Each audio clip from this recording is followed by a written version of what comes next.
Appu sir ಮನೆ ತೋರಿಸ್ತೀವಿ ನಿಮ್ಗೆ. ಅವ್ರ ಮನೆ ನೋಡಿದೀರಾ ನೀವು?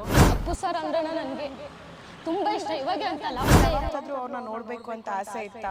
ಮಾತೇ ಬರ್ತಾ ಇಲ್ಲ, ತುಂಬಾ ಎಮೋಷನಲ್ ಆಗ್ತಾ ಇದೀನಿ. ಅವ್ರ ಬಗ್ಗೆ ಮಾತಾಡೋಕ್ ಮಾತೇ ಬರ್ತಾ ಇಲ್ಲ.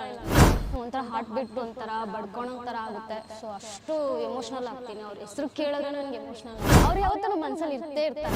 ರಮ್ಯಾ ಅವರು ಒಂದು ಮಾತು ಹೇಳ್ತಿದ್ರು, ಯಾಕಂದ್ರೆ ಅವ್ರವ್ರ ಜೀವನದಲ್ಲಿ ಯಾರು ಎಷ್ಟು ಕಷ್ಟಪಟ್ಟಿರ್ತಾರೆ ಅವ್ರಿಗಷ್ಟೇ ಗೊತ್ತಿರುತ್ತೆ. ನನ್ನ ಎಷ್ಟೋ ಜನ ದೂರ ಮಾಡಿರೋದಿದ್ದಾಳೆ. ಸೋನು ಅವರೇ, ಇವಾಗ ನಾವು ಎಲ್ಲಿದ್ದೀವಿ ಗೊತ್ತಾ?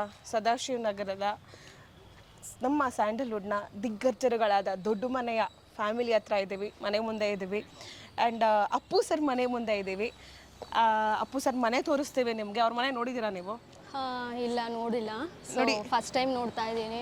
ಇದು ರಾಘಣ್ಣ ಅವ್ರ ಮನೆ. ಓಕೆ, ಇದು ಓಕೆನಾ? ಏನು ಪಕ್ಕಕ್ಕೆ ಹೋದರೆ ಅಪ್ಪು ಸರ್ ಅವರ ಮನೆ. ಅಪ್ಪು ಸರ್ ಬಗ್ಗೆ ಏನು ಹೇಳ್ತೀರಾ ನೀವು? ಸೊ ಅಪ್ಪು ಸರು ನಮ್ಮ ಇಷ್ಟು ಬೇಗ ಹೋಗಿರೋದು ತುಂಬ ಬೇಜಾರಾಗ್ತಿದೆ. ತುಂಬ ಅಂದರೆ ತುಂಬ. ಅವ್ರು ಇರಬೇಕಿತ್ತು. ಅವರಿದ್ದರೆ ಎಷ್ಟೋ ಜನಕ್ಕೆ ಮಾದರಿಯಾಗಿದ್ದರು. ಎಷ್ಟೋ ಜನಕ್ಕೆ ಹೆಲ್ಪ್ ಮಾಡಿದ್ದಾರೆ. ಅವರು ಮಾಡಿರೋ ಎಷ್ಟೋ ಜನಕ್ಕೆ ಬೆಳಕಾಗಿದ್ದಾರೆ. ಎಷ್ಟೋ ಜನ ಸ್ಕೂಲ್ ಮಕ್ಕಳಿರ್ಬೋದು, ಎಷ್ಟೋ ಜನಕ್ಕೆ ಬೆಳಕಾಗಿ ಒಂದು ಒಳ್ಳೆ ಕೆಲಸ ಮಾಡ್ಕೊಂಡಿದ್ರು. ಬಟ್ ಅವರು ಇಷ್ಟು ಬೇಗ ಈ ಸಣ್ಣ ವಯಸ್ಸಲ್ಲಿ ನಮ್ಮನ್ನೆಲ್ಲ ಬಿಟ್ಟೋಗಿ ತುಂಬಾ ಬೇಜಾರಾಗ್ತಿದೆ. ತುಂಬ ನಾನು ಎಷ್ಟು ನನಗೆ ಆಗ್ತಾಯಿದೆ ಅಂದರೆ ನನಗೆ ಒಂಥರ ಆಗ್ತಾಯಿಲ್ಲ. ಅವ್ರು ಹೆಚ್ಚಿದ್ರೆ ಒಂಥರ ಹಾರ್ಟ್ ಬಿಟ್ಟು ಒಂಥರ ಬಡ್ಕೊಳೋ ಥರ ಆಗುತ್ತೆ. ಸೊ ಅಷ್ಟು ಎಮೋಷ್ನಲ್ ಆಗ್ತೀನಿ. ಅವ್ರ ಹೆಸರು ಕೇಳಿದ್ರೆ ನನಗೆ ಎಮೋಷ್ನಲ್ ಆಗ್ತೀನಿ. ಅಷ್ಟೆಲ್ಲ ಹೆಲ್ಪ್ ಮಾಡಿದ್ದಾರೆ ಎಲ್ಲರಿಗೂ. ಅವ್ರ ಬಗ್ಗೆ ನಂಗೆ ಯಾವತ್ತಾದ್ರೂ ಅವ್ರನ್ನ ನೋಡಬೇಕು ಅಂತ ಆಸೆ ಇತ್ತಾ? ತುಂಬ ಆಸೆ ಇತ್ತು. ತುಂಬ ಅಂದರೆ ತುಂಬ ಆಸೆ ಇತ್ತು. ಬಟ್ ಮೀಟ್ ಮಾಡೋಕ್ಕಾಗಲಿಲ್ಲ. ಅವ್ರು ಯಾವತ್ತೂ ನಮ್ಮ ಮನಸ್ಸಲ್ಲಿ ಇರ್ತೇ ಇರ್ತಾರೆ. ಅವರು ನಮ್ಮನ್ನ ಇನ್ನೂ ಬಿಟ್ಟು ಹೋಗಿಲ್ಲ. ಎಲ್ಲರ ಅಭಿಮಾನಿಗಳಿರ್ತಾರಲ್ಲ, ಅವ್ರ ಮನಸ್ಸಲ್ಲಿ ಇದ್ದೇ ಇರ್ತಾರೆ. ಇನ್ನೊಂದು ನನಗೆ ಹೇಳ್ತಾರೆ ಕೆಟ್ಟದಾಗಿ, ನಾನು ನನ್ನ ಲೈಫಲ್ಲಿ ಎಷ್ಟು ಕಷ್ಟಪಟ್ಕೊಂಡು ಬಂದಿದ್ದೀನಿ ಅಂತ ನನಗೆ ಮಾತ್ರ ಗೊತ್ತಿದೆ. ತುಂಬ ಕಷ್ಟಪಟ್ಟಿದ್ದೀನಿ. ಒಂದು ಸೇಲ್ಸ್ಗಲ್ಲಾಗಿ ವರ್ಕ್ ಮಾಡಿಕೊಂಡು ನನ್ನ ಎಷ್ಟೋ ಜನ ದೂರ ಮಾಡಿರೋದಿದ್ದಾಳೆ. ಇವಳು ಚೆನ್ನಾಗಿದ್ದಾಳೆ, ಇವಳು ನಮ್ಮ ಜೊತೆ ಬೇಡ, ಹಂಗೆ ಹಿಂಗೆ ಅಂತ ನಮ್ಮ ಫ್ರೆಂಡ್ಸ್ ಸರ್ಕಲ್ ಇರ್ಬೋದು, ಎಲ್ಲರೂ ನನ್ನ ದೂರ ಮಾಡಿರೋದೇ ಗೊತ್ತು. ಯಾರೂ ನನಗೆ ಸಪೋರ್ಟ್ ಮಾಡಬೇಕು, ಬೆಳೀತಿದ್ದಾಳೆ ಅಂತ ಯಾರೂ ನನಗೆ ಹೆಲ್ಪ್ ಮಾಡೋಕ್ಕೆ ಬಂದಿಲ್ಲ. ಅಷ್ಟೆಲ್ಲ ಕಷ್ಟಪಟ್ಕೊಂಡು ನನ್ನ ಇದರಿಂದ ನಾನು ಮೇಲೆ ಬರ್ತಾಯಿದ್ದೀನಿ. ಸೊ ಬ್ಯಾಡ್ ಕಮೆಂಟ್ ಮಾಡೋರು ಮಾಡಬೇಡಿ ಅಂತ ಹೇಳೋಕ್ಕೆ ಇಷ್ಟಪಡ್ತೀನಿ. ಯಾಕಂದ್ರೆ ಅವ್ರವ್ರ ಜೀವನದಲ್ಲಿ ಯಾರು ಎಷ್ಟು ಕಷ್ಟಪಟ್ಟಿರ್ತಾರೆ ಅವ್ರಿಗಷ್ಟೇ ಗೊತ್ತಿರುತ್ತೆ. ದಯವಿಟ್ಟು ಯಾರಿಗೂ ಹಂಗೆ ಬ್ಯಾಡ್ ಕಮೆಂಟ್ ಹಾಕಕ್ಕೆ ಹೋಗಬೇಡಿ.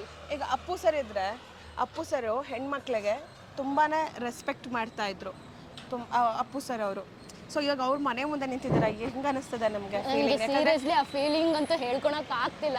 ನನಗೆ ತುಂಬ ಎಮೋಷ್ನಲ್ ಆಗ್ತಾಯಿದೆ ಅವ್ರ ಬಗ್ಗೆ ಮಾತಾಡಿದ್ರೇ. ಅಪ್ಪು ಸರ್ ಅಂದ್ರೆ ನನಗೆ ತುಂಬ ಇಷ್ಟ. ಇವಾಗ ಅಂತಲ್ಲ, ಅವಾಗ ಅವರು ಬಾಲ್ಯ ನಟನಾಗಿ ಆಕ್ಟ್ ಮಾಡಿದ್ರು. ಅವಾಗಿಂದನೂ ತುಂಬ ಇಷ್ಟ ಅವರು. ಸೊ ಮೀಟ್ ಮಾಡಬೇಕು ಅಂತ ಅಂದ್ಕೊಂಡಿದ್ದೆ, ಬಟ್ ಮೀಟ್ ಮಾಡೋಕ್ಕೆ ಆಗ್ತಿಲ್ಲ. ಸೊ ಅವ್ರು ಮೀಟ್ ಮಾಡಿಲ್ಲ ಅಂದರೂ ಕೂಡ ಅವರು ನಮ್ಮ ಮನಸ್ಸಲ್ಲಿ ಇದ್ದೇ ಇರ್ತಾರೆ. ಯಾವತ್ತೂ ಇರಲಿ ನಮ್ಮ ಮನಸ್ಸಲ್ಲೇ. ಅಷ್ಟು ಅಪ್ಪು ಸರ್ ಒಂದು ಕನ್ನಡ ಇಂಡಸ್ಟ್ರಿಯಲ್ಲಿ ತುಂಬ ಎಲ್ಲರಿಗೂ ಒಂದು ಮಾದರಿಯಾಗಿದ್ದಾರೆ. ಅದು ತುಂಬ ಇಷ್ಟ.